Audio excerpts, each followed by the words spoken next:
ने एक साथ राहुल गांधी और तेजस्वी यादव पर निशाना साध दिया है। जी हां, बता दें कि एक तरफ वंदे मातरम विवाद को लेकर कांग्रेस पर सवाल, तो दूसरी तरफ आरक्षण के मुद्दे पर प्रदर्शनकारियों के बीच पहुंचे हैं तेजस्वी यादव को नेता प्रतिपक्ष की जिम्मेदारी याद दिला दी गई। आखिर चिराग ने दोनों नेताओं से क्या कहा है, चलिए जानते हैं। नमस्कार, मैं फरीदा गजर। इस वक्त आप जुड़े हुए हैं न्यूज 24 के साथ। बिहार से दिल्ली तक सियासी हलचल के बीच केंद्रीय मंत्री चिराग पासवान ने विपक्ष के दो बड़े चेहरे यानी राहुल गांधी और तेजस्वी यादव पर जमकर हमला बोल दिया है। चिराग ने कांग्रेस के वंदे मातरम विवाद पर सवाल उठाए हैं, तो आरक्षण के मुद्दे पर तेजस्वी यादव के प्रदर्शन में शामिल होने को लेकर भी निशाना साध दिया है। दरअसल बता दें कि चिराग पासवान का यह बयान ऐसे समय में सामने आया है जब देश में वंदे मातरम और आरक्षण को लेकर जैसे मुद्दों को लेकर राजनीतिक बहस तेज हो चुकी है। चिराग ने दोनों मुद्दों पर विपक्ष की रणनीति पर सवाल भी खड़े कर दिए हैं। सबसे पहले बात करते हैं वंदे मातरम विवाद की। जी हां, बता दें चिराग पासवान ने कांग्रेस के रुख पर निशाना साधते हुए आरोप लगाया है कि कांग्रेस नेतृत्व में लंबे समय बाद एक बार फिर से इस मुद्दे को लेकर सामने आ चुके हैं।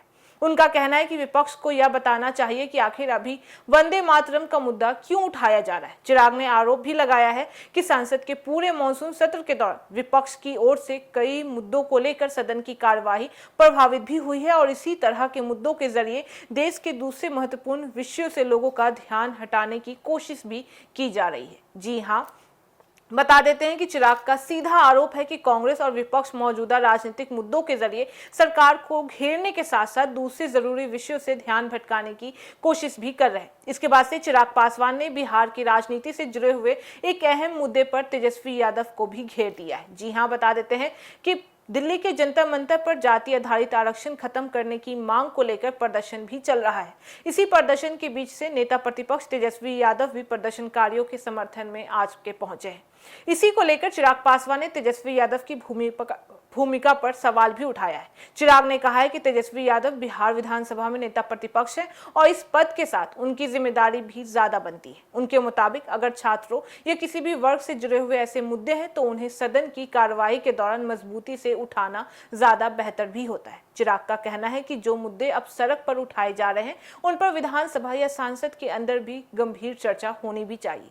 इससे सरकार के सामने मांगों को मजबूती से रखने का मौका भी मिल सकता है। हालांकि तेजस्वी यादव की तरफ से इस बयान पर क्या प्रतिक्रिया आती है यह अभी भी देखना अहम होने वाला है, क्योंकि आरक्षण का मुद्दा बिहार की राजनीति में हमेशा से ही बेहद खास भी रहा है और इससे जुड़े फैसलों का सीधा असर बड़ी संख्या में युवाओं और सामाजिक वर्गों पर पड़ता हुआ भी आया है। बता देते हैं कि एक तरफ तेजस्वी यादव प्रदर्शनकारियों के साथ खड़े हुए दिखाई भी दिए हैं, तो दूसरी तरफ चिराग पासवान उन्हें सदन के अंदर अपनी भूमिका निभाने की सलाह भी देते हुए नजर आए हैं। यानी कि इस पूरे मामले में दो अलग अलग राजनीतिक नजरिया सामने भी आ रहा है। विपक्ष सड़क पर आंदोलन को अपनी आवाज उठाने का माध्यम मान रहा है, तो वहीं जबकि चिराग का जोर इस बात पर टिका हुआ है कि जनप्रतिनिधियों को सदन के अंदर भी इन मुद्दों को मजबूती से उठाना भी चाहिए। अब वंदे मातरम विवाद और आरक्षण के मुद्दों पर सियासत आगे किस दिशा में जाती है, इस पर अब सबकी नजर भी बनी हुई रहेगी। तो कुल मिलाकर देखा जाए तो चिराग पासवान ने एक ही बयान में दिल्ली की कांग्रेस राजनीति और बिहार की आरक्षण वाली सियासत दोनों पर साफ साफ निशाना साध दिया है। राहुल गांधी और कांग्रेस पर ध्यान भटकाने का आरोप लगाया है, तो तेजस्वी यादव को नेता प्रतिपक्ष की जिम्मेदारी याद भी दिला दिया गया है। अब आपको क्या लगता है कि तेजस्वी यादव को ऐसे मुद्दों पर सड़क पर प्रदर्शनकारियों के साथ खड़ा होना चाहिए या फिर बिहार विधानसभा में इन मुद्दों को उठाना ज्यादा जरूरी है? आप हमें कमेंट में अपनी राय जरूर बताइए। तो फिलहाल इस खबर में बस इतना ही। बाकी ऐसी तमाम खबरों के लिए देखते रहिए न्यूज 24, हर खबर सबसे पहले सबसे सटीक। वीडियो को लाइक करें, शेयर करें, चैनल को सब्सक्राइब करना ना भूलें। धन्यवाद।